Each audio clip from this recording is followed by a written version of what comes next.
Еўрарадыё.фм. Усім прывітанне, гэта жывы эфір Еўрарадыё, Маша Калеснікава пры мікрафоне. 1 лістапада ў Мінску стартуе 26-й па ліку Мінскі міжнародны кінафестываль «Лістапад». І сёння мы гаворым пра ягоныя асаблівасці традыцыйна з дырэктарам гульнявых праграм Ігор Сукманаў і чакаем мы яшчэ координатора нацыянальнага конкурса Миколая Лаўрынюка. Прывітанне, Ігор. Добрый день. Як увогуле справы у вас? Ну, все в порядке, готовимся, в пятницу открытия. Надеемся, что неделя пройдет очень насыщенная, интересная событиями, встречами, ну и, конечно же, просмотрами. Слухайте, мяне вельмі радуе, што слоган сёлетняга фэсту вось такі да радасці. Так? Ну і ўвогуле неяк так ужо пасля прэс-канферэнцыі стала зразумела, што сапраўды можна радавацца. Сёлета дырэкцыя як бы зноў паўнавартасны вырашальнік, ну, як мне падаецца, ну, палітыкі фестываля, і ну, гэта вельмі прыемна. Нам тоже очень приятно, что мы, во всяком случае, можем продолжать свое дело, и самое главное, делать это в традициях реального фестивального движения, продвигать хорошее, качественное кино, ну и, безусловно, делать акцент и на своем национальном кинематографе. Ну так.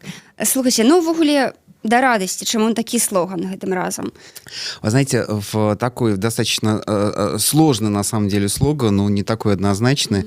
Это не просто радость в виде каких-то, не знаю, пасхальных пирогов и чего-то такого очень-очень легкого, воздушного и лежащего на поверхности. На самом деле, реальная радость, она сродни, знаете, как к состоянию катарсиса. То есть, чтобы прийти к этой радости, для этого нужно, в общем-то, пройти долгий путь поисков, исканий, метаний, через тернии прорываться к звездам.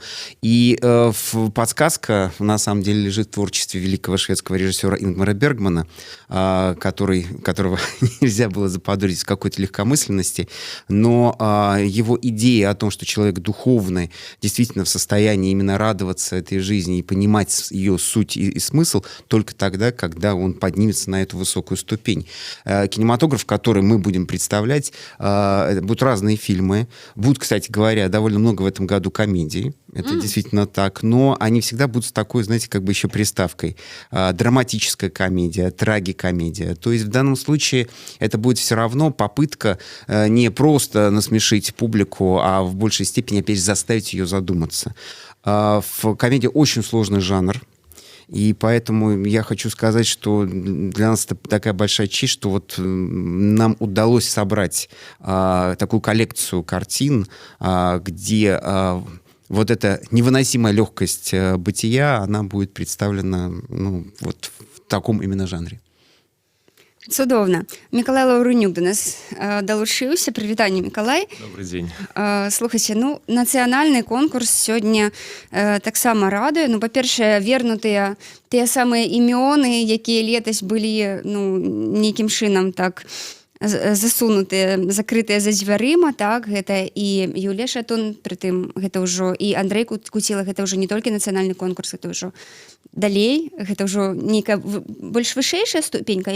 Як гэта? Вы знаете, нет, я всякий раз хочу сказать, национальный конкурс это не есть какая-то площадка хуже, лучше или прочее, но мы говорим о том, что в условиях практически отсутствия такого понятия, как именно индустрия, киноиндустрия в Беларуси, очень сложно картинам нашим местным конкурировать с картинами, где существует понятие копродукции, где существует понятие бюджетного кино, где существует масса еще определенных нюансов, которые позволяют, условно говоря, вот этим художникам и авторам стоять, ну, вровень друг с другом. Поэтому наш национальный конкурс, он и создавался в какой-то степени как, ну, будем считать, тоже своего рода и лаборатория, которая позволяет наблюдать за всеми процессами, которые происходят в нашей именно киноиндустрии, и помогать, в том числе этим авторам вот потихонечку вот вытягиваться и двигаться в направлении большого мирового вот этого киноконтекста. Поэтому никоим образом мы не хотим, знаете, как... Мы, наоборот, хотим сделать, знаете, эти ядрышки вот этих зерен, чтобы, условно говоря, все существовало в нужном балансе. Для того, чтобы вот именно каждая картина была замечена, увидена и оценена по достоинству. А для этого, конечно, необходимо проводить такого рода именно селекцию. Ну, к слову, про Андрея Кутила конкретно. У него две картины представлены в этом году на листопаде. Это фильм «Стриптиз и война», который участвует в основном конкурсе документального кино, и фильм «Сумма», который участвует в национальном конкурсе. Это как раз пример вот такого автора, который, мне кажется, из локального контекста, вот, про который мы говорим, это уже мастер. Да, и это мастер, который, в общем-то, завоевал большое количество наград и признания на международной арене. Поэтому, особенно в том, что касается документалистики, мы видим программу уже не начинающих режиссеров, не режиссеров, которые, в общем-то, снимают как-то самостоятельно таким способом партизанским. Мы видим то, что как раз наши молодые документалисты, которые уже, может быть, даже сложно их назвать молодыми, потому что они уже состоявшиеся авторы, они как раз-таки находят возможности и копродукции, и, в общем-то, продвижение своих фильмов на фестивале, на международные рынки, и это не может не радовать. Очень сильная документальная программа в этом году. Слухайте, хотела удакладніць яшчэ. Вось, здаецца, фільм Куцілы, ён ж быў забанены ў мінулым годзе, так? «Стриптиз и война». Але ён сёлета ўдзельнічае. То бок, як бы ёсць такая магчымасць з мінулага года ўзяць кіно ў гэты год, ці вось гэта вот такі нейкі тэхнічны нюанс? Нет, ну, по регламенту, опять же, картины созданы за последние 2 года. То есть то, что мы говорим именно о контексте именно белорусского кино. И либо 1,5 года. Вообще мы, конечно, стараемся как бы эти рамки сужать, но в этом плане фильм Андрея, он абсолютно, что называется, не утратил пока именно той самой свежести. А главное, опять же, что нам очень важно, мы же... В данном случае опять не хотим создать какую-то определенную конфронтацию по отношению к тому, что происходит на вот этой белорусской территории кинематографа, а наоборот, в некотором смысле все-таки извлечь, достать именно те фильмы, которые являются наиболее яркими, наиболее заметными и наиболее интересными как раз вот для этого внешнего контекста. Поэтому, да, будем считать, то недоразумение прошлогоднее нам удалось уже как бы его изжить, и в этом плане я очень счастлив и рад, что те картины, которые в этом году участвуют, они, ну, как бы на 100% в общем-то, являются вот этим достоянием национального конкурса, чей вес в этом смысле может только расти. Слухайте, ну, вось, што тычыцца гульнявых фільмаў нацыянальнага конкурсу, сёлета толькі 5. Колькі ўвогуле, ну, як бы мала, асабліва калі улічваць, што там, памятаеце, бывае там і 70 заявак прыходзіць, так, некалькі гадоў таму. Чаму 5 і што гэта за карціны, чаму менавіта яны? Ну, я просто, наверное, я начну, а Николай продолжит. Я просто скажу, что в действительности, вот когда я говорил о том, что у нас сложное положение в индустрии, которое в первую очередь связано, опять же, с таким понятием, как финансирование. И поэтому для того, чтобы снимать профессиональное кино, все-таки хотим мы того или не хотим, но какой-то бюджет иметь необходимо. И с этой точки зрения, опять же, планка это того же национального конкурса, она тоже потихонечку так повышается, поднимается. И за очень редким исключением таких, не знаю, мэтров нулевого бюджетного кинематографа, как там Никита Лаврецкий или та же Юлия Шатун, в принципе, подобного рода как бы авторов на горизонте и не наблюдается. А в общем-то мы должны же представлять какое-то все-таки разнообразие и, опять же, какое-то качество. И с этой точки зрения, ну, в общем-то, пусть их будет меньше, но зато они будут дороже. Да, у нас в игровом кино, что касается заявок, где-то около 40 заявок было получено. Ну, как правило, это короткий метр. Полнометражных картин это раз-два и обчелся вообще пришло. То есть там, может быть, и 5 не наберется. Где-то около 5 заявок было на полный метр. Но, как правило, ну, зачастую это работы, наверное, авторов, которые начинают, которые еще, может быть, можно назвать где-то в чем-то любительскими. Действительно, без индустрии, если документальное кино еще может существовать, да, хоть и сложно, хоть тоже это большие проблемы без бюджета снять кино и выйти с ним на международные фестивали, на рынок, то есть стать частью индустрии. То, что касается игрового кино, это попросту практически невозможно. Да? За исключением тех авторов вот нас, которые, как Юля, Никита, которые комфортно чувствуют себя в этом, то есть и делают эту малобюджетность, но неким своим таким преимуществом. Никита Лаврецкий, который снимает на ВХС-камеру, таким образом тоже подчеркивает вот как бы эту эстетику малобюджетности. И это просто потрясающе смотрится. Всем советую посмотреть «Сашин ад». Это очень достойная работа. Премьера была на Московском кинофестивале. Очень положительные были отзывы, то есть потрясающие российских критиков. Поэтому это, мне кажется, новый шаг в его кинематографической карьере. Да, и здесь, наверное, в этом году можно сказать, что мы не отнеслись по всей строгости, можно сказать, к фильмам игровым. И действительно выбрали те фильмы, которые могут участвовать в международном кинофестивале, вот, и не давать какого-то снисхождения на то, что они белорусские. Вот, и поэтому они могут быть еще, в общем-то, в чем-то не до конца качественные. Ну, я, может быть, просто еще добавлю о том, что все-таки мы еще исходим из того, что к нам приезжают эксперты, которые оценивают эти картины. И нам очень хочется, чтобы эти эксперты приезжали сюда не зря. Чтобы мы, ну, знаете, так, не играли немножко с нами в поддавки и считали, ну, значит, если у них нет такой киноиндустрии, ну, окей, хорошо, давайте и любительское сойдет кино. Нет, мы все-таки хотим, чтобы какой-то отклик в их душах эти картины оставили. И поэтому, конечно, мы ратуем в первую очередь за сильные программы. А сильная программа, опять же, она стоит не из количества, она стоит именно из качества. И поэтому, ну, не буду скрывать, тревога, она все время где-то присутствует, потому что мы каждый год в какой-то степени находимся в состоянии вот этого поиска и в состоянии такой, знаете, определенной неизвестности. А случится ли, наберем мы то нужное для какого-то определенного кворума количество картин, в первую очередь именно игровых, которые бы вот могли составить конкуренцию друг другу. Пока это удается, но с другой стороны, мы не хотим, знаете, как-то и занижать эту планку. Поэтому, в общем, ищем себе сложности, но эти сложности, я думаю, они должны служить на пользу индустрии. Плюс ко всему я должен как бы еще раз, лишний раз отметить, что все-таки национальная программа, она в большей степени тоже сконцентрирована на таком понятии, как авторский кинематограф.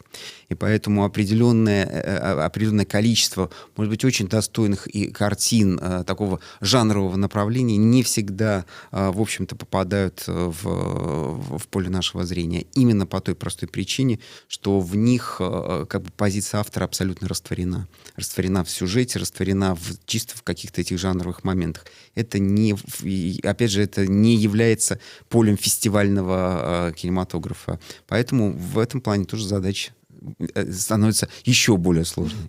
Ну, к слову, 5 фильмов представлены именно в национальной программе игровых. Это «Озеро радости», 1986, «Пляж Лестамбур», «Последний день этого лета», так что «Сашин ад», да. Но есть еще фильмы, которые игровые, белорусские, которые показаны в других программах. Это фильм «2» Влады Синьковой, который будет представлен в рамках специальных показов. Это фильм, премьера которого состоялась на Варшавском кинофестивале. Так, недавно там я бачила фоточки в Фейсбуку радостные. Да. Очень, очень хороший был прием. И получил приз получил фильм «Специальное упоминание», особое упоминание жюри. И также 4 картины во внеконкурсной программе «Белорусская панорама», где представлены авторы, некоторых из которых мы уже знаем, в общем-то, которые участвовали на фестивале «Листопад». Дарья Юркевич, Андрей Кривецкий, Дмитрий Рачковский, Юлия Дублевская, Кирилл Ерохин. Мне кажется, тоже достойное внимания картина. То бок пазаконкурсная праграма беларускае кіно вернута. Это круто. Мы зараз мусім перарвацца на невялікую паўзу. Я нагадаю, што сёння разам з Ігарам Сукманавым і Мікалаем Лаўрыніком мы гаворым пра кінафестываль «Лістапад», які стартуе ў Мінску 1 лістапада.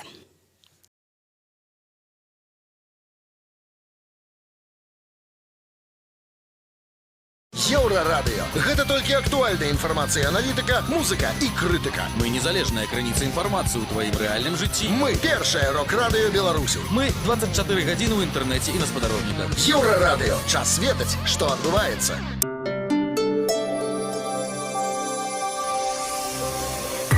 Еўрарадыё.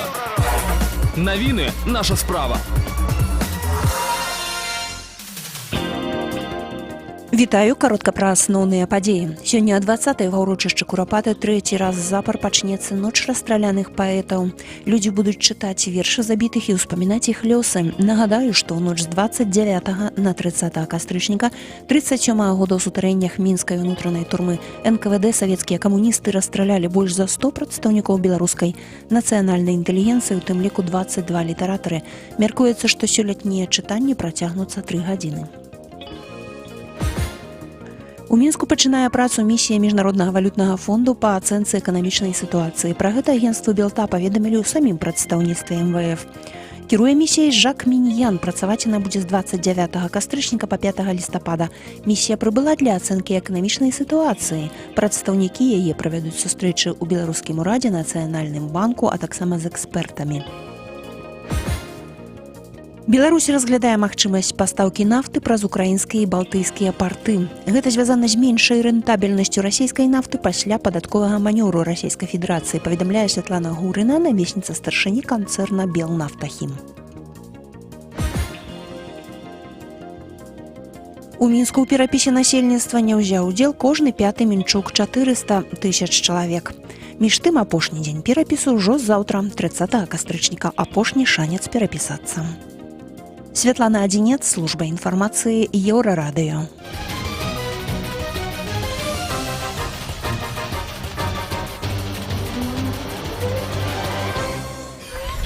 Еўрарадыё.фм.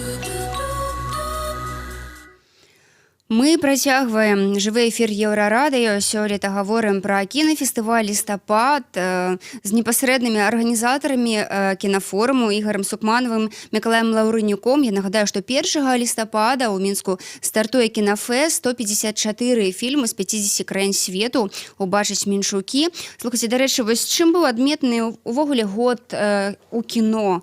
Таму што звычайна ёсць нейкія там, вось пачынаюць там жанчыны-рэжысёры здымаць, фільмы пра жанчын. А вось што было за гэты год такого цікавага, што змянілася? Неожиданно такой вопрос, потому что, в принципе, главное мерило, фестивальное мерило, это, конечно, Каннский фестиваль, Берлинский и Венецианский, где действительно много очень вопросов и дебатов вокруг как бы двух моментов. Первое — это действительно так называемый рост женской, не знаю, как сказать, эмансипации, феминизации, и в женская кинематография, это понятие теперь как бы движение режиссерок, оно становится действительно таким все более и более активным. С другой стороны, на крупнейших фестивалях, как Канны и Венеция, побеждают картины, которые идут рука об руку с так называемым не просто мейнстримом, а с направлением кинематографа в традициях именно комикса, что тоже своего рода выглядит довольно революционным. Вот и «Джокер», в Каннах «Паразиты». То есть в этом смысле такая очень своеобразная сейчас именно тенденция, которая означает ли она о сближении публики попкорна с такой интеллектуальной элитой кино, или это такой своего рода кинематографический казус года, покажет время. А беларускае кіно чым адметнае? Што было за год у беларускім кіно? Змянілася яно, не змянілася? Пра што сталі здымаць? Мне кажется, во-первых, это год очень успешный для белорусской документалистики, о чем мы уже немного говорили, потому что, в общем-то, на крупнейших фестивалях белорусское документальное кино было представлено и получало награды. Это тот же Андрей Кутила с «Суммой», со «Стриптизом и войной». Это Александр Михалкович «Моя бабушка с Марса». Также фильм будет представлен на фестивале «Листопад». Это Максим Швед «Чистое искусство». Вот буквально на днях в субботу получил приз за лучшую режиссуру на фестивале Art Dog Fest. Вот, в сильнейшей программе. Замечательное, мне кажется, событие. И так далее. Анастасия Мирошниченко, продолжение успеха фильма «Дебют», который даже был выдвинут Белорусским Оскаровским комитетом на соискание этой премии. То есть мы видим, в общем-то, хорошие тенденции в белорусской документалистике, новое поколение которой, мне кажется, очень так крепко стало на ноги. Вот. Что говорить про игровое кино?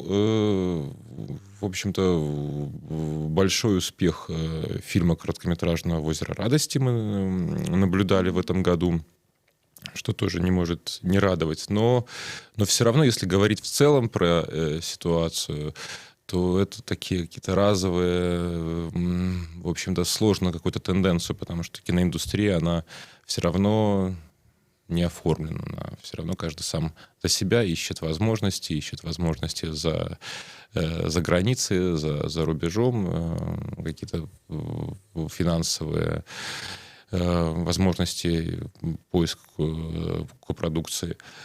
Вот, поэтому здесь, но в общем-то можно сказать, что белорусское кино и наши авторы, наши молодые авторы, независимые режиссеры, они растут, да, и белорусское кино, оно уже на мировой карте все меньше и меньше становится таким белым пятном, то есть все больше происходит это узнавание, и этот интерес есть, но все равно сложности они остаются. Ну, а калі браць увогуле зараз лістапад і фільмы лістападу, я чула, што трэба звярнуць увагу на фільм з грузінскімі нейкімі каранямі, так, Ігор? Вообще, в принципе, на все. На все картины грузинские и иранские, и в польские. Но действительно, просто в этом году так получилось, что основная конкурсная программа, которая по традиции посвящена кинематографу стран посткоммунистического пространства, выделила буквально именно 3 картины с грузинскими корнями. Картина Дмитрия Мамуля «Преступный человек», который исследует, опять же, как бы дно человеческой души, те самые бездны, куда, в общем-то, не всякий обыватель готов заглянуть, но которым все-таки где-то подсознательно, которым тянется. Эта картина «Вдох-выдох», тоже Дито Цинцадзе, это один из, скажем так, уже классиков грузинской киношколы, который начинал еще в такую как бы перестроечную эпоху. И его картина «Вдох-выдох» — это, опять же, такой достаточно жесткий анализ той ситуации, которая складывается в современной Грузии на примере, казалось бы, абсолютно бытовой семейной истории, где главная героиня, которая выходит из тюрьмы, отсидев достаточно длительный срок, возвращается в семью и понимает, по большому счету, что все ее попытки сблизиться, они, в общем-то, ни к чему хорошему привести не могут. Но это картина, где очень важно играет именно фон, роль, и с этой точки зрения посмотреть на Грузию, которая находится тоже в такой достаточно сложной в экономической, в социальной ситуации, страна, которая пытается заближаться с Западом и вместе с тем свои определенные традиции, которые, в общем-то, демонстрируют вот это противоречие между ценностями одного и другого мира. Вот, скажем так, состояние вот этого такого дисбаланса эта картина очень здорово демонстрирует. В том числе, ну и, конечно же, картина Левана Акина, это этнического грузина, который уже родился в Швеции и стал одним из крупнейших именно шведских режиссеров.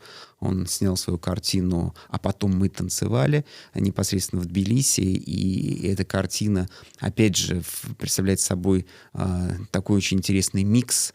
Ее очень часто сравнивают с знаменитым фильмом Дамиэла Шазела «Одержимость», с другой стороны, с фильмом «Назови меня своим именем». То есть это картина, где, опять же, история молодости молодого человека, который является талантливым танцором в ансамбле грузинского танца, что уже создает такую, знаете, определенную ауру, желание, да, все это увидеть и посмотреть. Но вместе с тем парень, который пытается проявить свою собственную индивидуальность и быть счастлив именно, быть счастливым именно в том ключе, для которого он рожден. А опять же, для достаточно теплого, но вместе с тем очень патриархального грузинского мира это своего рода вызов. И поэтому эта картина, как вот и «Вдох-выдох», как картина Дмитрия Мамули, это все-таки фильмы такого морального беспокойства, а не просто экзотические картинки о том, какая прекрасная Грузия. Что она прекрасна, мы это знаем. Прекрасно сами. Ясна. Слухайце, ну вось летась, калі холоднай вайной, так, адкрываўся фестываль, ужо все ведалі, што такое холодная вайна, усе чакалі, і як бы чаканні гэтыя ўсе спраўдзіліся. А сёлета адкрываецца балгарскім фільмам «Бацька». Вось таксама раскажыце, чаму менавіта ён мусіць адкрыць наш фестываль? Здесь на самом деле все лежит на поверхности. Кристина Грозева и Петр Волчанов, авторы фильма «Отец», они являются двукратными обладателями главных наград Минского международного кинофестиваля «Листопад». Их дебютная картина «Урок» удостоилась золота «Листопада», а 2 года спустя фильм «Слава» получил приз зрительских симпатий. То есть в этом плане совершенно идеальный случай, когда третья картина должна как-то по-особому быть представлена. Во-вторых, мы говорим к радости. Эта картина поставлена в жанре именно такой драматической комедии. В семейные отношения, в то, что делает Грозева и Волчанов, на самом деле это очень здорово. Они из такого очень бытового анекдота, из такого, можно сказать, ситуативности, которая чуть-чуть, знаете, едва не падает в сторону каких-нибудь сватов, а вместе с тем очень виртуозно, очень филигранно преодолевает эту грань и создают фантастический портрет вот этой коммуникации старшего и среднего поколений, попытку объединить эти разрозненные узы вместе воедино и рассказать, опять же, очень трогательную историю о том, как эгоизм, как тщеславие, как эгоцентризм в какой-то степени мешает нам быть счастливыми. Этот фильм именно об этом. С неожиданными сюжетными поворотами. Мне очень нравится, что вот та самая мистика, которая в этом фильме присутствует, она обернется абсолютно житейской стороной, но это будет очень остроумно, очень оригинально, и поэтому мне кажется, что поэтому эта картина, она заслуживает того, чтобы мы лишний раз подчеркнули и показали фильм не премированный там в Каннах, удостоенных каких-то оскаровских лавров, а именно не менее теплое, не менее достойное кино, в котором мы можем открыть фестиваль, посвященный вот этому нашему посткоммунистическому быту. А закрывая фильм «Стужка»? А закрывает фильм, тут можем уже немножко расслабиться и опять в большей степени тоже ответить нашему девизу. К радости мы покажем бразильскую картину, как ее называют, тропическая мелодрама «Невидимая жизнь Эвридики Гусман». Картина, которая удостоилась приза на Каннском кинофестивале в конкурсе «Особый взгляд», стала лучшей в этой конкурсной программе. Это действительно особый взгляд, опять же, на отношения межчеловеческие, на понятие любви, дружбы. И надо сказать, что этот фильм настолько пронзительный, настолько глубокий, настолько переворачивающий, можно сказать, нас всех наизнанку, что вот это какое-то очень светлое и вместе с тем очень печальное чувство катарсиса нам обеспечено.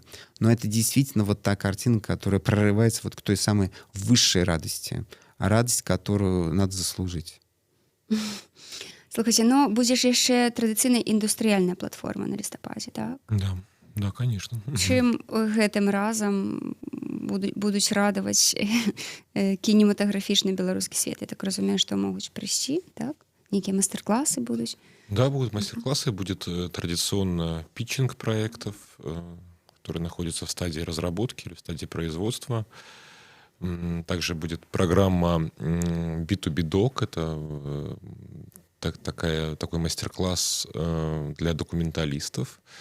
Беларусь является одной из стран, которая входит вот в эту программу, и много наших режиссеров, они уже участвуют в сессиях B2B Doc в разных странах. Вот, и в том числе на фестивале «Листопад» будет работа вестись над документальными проектами. Это, извини, пожалуйста, просто хочу в данном случае добавить, потому что, например, вот картина «Чистое искусство» Максима Шведа, это тоже, кстати говоря, детище вот именно одного из первых питчингов в B2B Doc. И надо сказать, что в действительности для того, что вот мы говорим, а что нас ждет нашу индустрию впереди, будет ли удачный или неудачный год, судить надо не столько по результатам уже национального конкурса, сколько именно по результатам индустрии. Потому что то, чем будет богата индустрия в этом году, значит, соответственно, мы получим такой кинематограф в следующие и последующие годы. Да, и фильм «Моя бабушка с Марса» тоже как раз благодаря B2B Doc, в общем-то, был найден сопродюсер этого фильма, то есть украинский сопродюсер Игорь Свеченко, как раз после одной из сессий подключился к этому проекту, и, в общем-то, фильм стал успешным, вышел в украинский прокат. Да. И будет еще сессия такой программы, которая называется «Адами», где наши молодые режиссеры, белорусские, украинские, они будут работать с мастерами документального кино, и не только документального кино, именно в том, что касается монтажа. Вот. Прекрасные профессионалы будут. Я думаю, что это полезно для наших режиссеров. И я советую вообще сессии индустрии, которая будет проходить, нашим молодым кинематографистам, и не молодым, не пропускать, потому что есть возможность и узнать про международные кинофестивали, и про рынок вообще, потому что если мы будем жить в своем коконе, к сожалению, кино не получится. То есть это будет кино, которое у нас, может быть, мы снимаем для себя и для своих друзей. Но если мы хотим, чтобы наше кино видели зрители, и в Беларуси, и за рубежом, надо становиться частью индустрии. Але попытам карыстаюцца вось гэтыя ўсе майстар-класы, як вы лічыце? Да, пользуются спросом, но все-таки я считаю, что недостаточно. Хотелось бы, чтобы больше было режиссеров, продюсеров на этих сессиях. Понятно, что «Листопад» — это возможность посмотреть и кино, и так далее. Нужно разрываться, но, опять же, без индустрии, без такого индустриального подхода и без контактов, без этого нетворкинга так называемого, сложно в этом мире современном. Ну так. Квиткі ўжо паступілі ў продаж. Конечно. И уже даже есть первые солдаты. Ага. И что зараз у нас самое популярное покуль? Ну вот как раз «Пока мы танцевали», картина «Отец», в «Невидимая жизнь Вредики», в фильм «Мысленный волк» Валерии Гай Германики, практически распроданы билеты на картину «Матис Максим» Ксавье Далана, портрет девушки в огне, вот та самая модная феминистская тенденция в кино.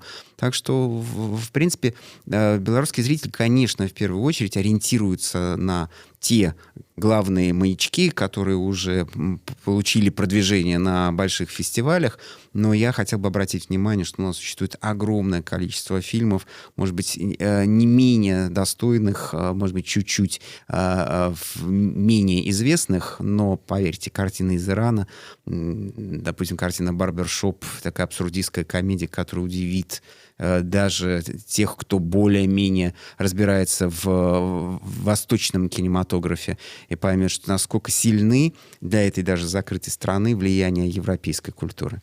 Из национального конкурса нет билетов уже на «Чистое искусство» и «Сумму». Практически не осталось билетов на 1986 и на «Озеро радости». Поэтому торопитесь, поскольку есть фильмы, которые вызывают интерес. И вообще программа очень привлекательная и качественная. Поэтому это возможность увидеть белорусское кино. Круто, дзякую вам вялікі, што завіталі. Я нагадаю, што мы сёння размаўлялі пра кінафестываль лістапад, які стартуе ў Мінску 1 лістапада. Дырэктар гульнявых праграм кінафестываля лістапад і каардынатар нацыянальнага конкурсу Ігор Сукманаў і Мікалай Лаўрынюк сёння былі нашымі гасцямі. Ну, а вы бяжыце хутчэй за квіткамі. Усяго найлепшага. Спасибо. Спасибо. Счастливо. Спасибо.